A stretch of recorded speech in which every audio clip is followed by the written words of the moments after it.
Yo, so it has been a long day, and I ended up forgetting to do the update. So here's a very quick one at the end. So where are we at? This week has felt sort of like an odd limbo, and this happens typically with projects as well.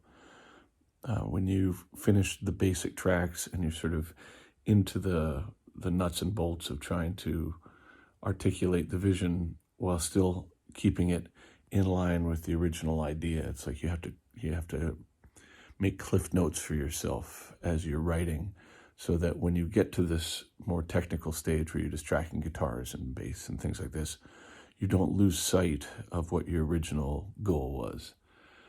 And the idea with the Power Nerd record was it's meant to be like an appetizer.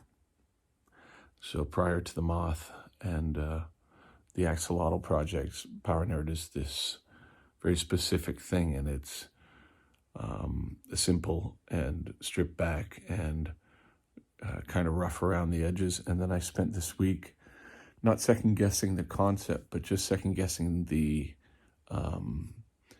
way that it is presented. So I took the demo tracks and then I replaced them, and I played all the guitars again, and I played them very precisely. And when I listened back, all of a sudden I recognized that it lost so much of what made it cool. And so it's a fine line between getting final tracks that are all in tune and performed like you feel the song should be performed, but at the same time, if it's too precise, it loses that energy. And so that's the kind of 2 steps forward, 1 step back that this week has been. Starting this Wednesday, I track bass. So Wednesday and Thursday, I track bass, and then most of this week is just getting vocals and getting all the drums and everything edited and put into one place. Artwork has come along well. I had an idea in my mind for a certain logo and a certain look. Like since the very beginning, it was all about mist and mountains and trees and the scale of mountains. Like that, just for some reason, that was always very much in my mind's eye as to what it should be, is this massive scale.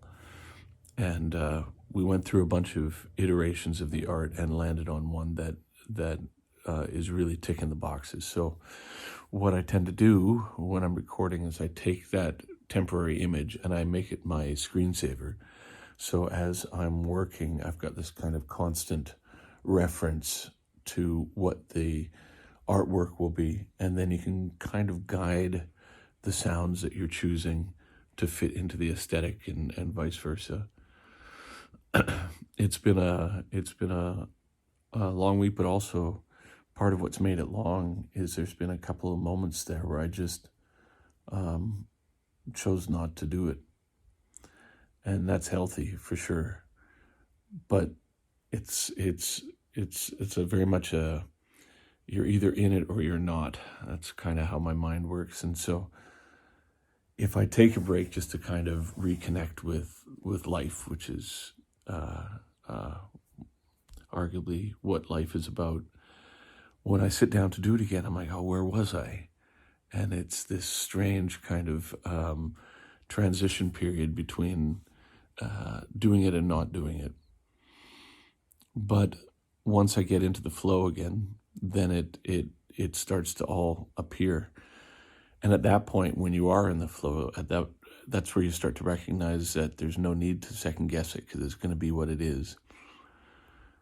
And although it's been a lot of avenues that we've traveled down this week that didn't necessarily yield what I had thought it would, it's still on track. And whenever I think, I would just be rather working on the Moth or working on Axolotl, I'll open up another track off of this and recognize that, this is something that I really enjoy. And it's the area that I've put all this type of material.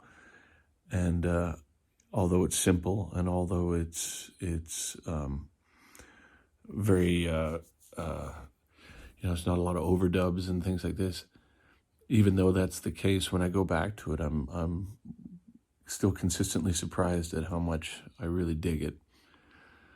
But it's been a week of stop and starts, and you just have to get through that week and keep moving. So I hope you do the same with yours. Again, I'm going to go try and get some sleep. Talk to you soon. Thanks a lot.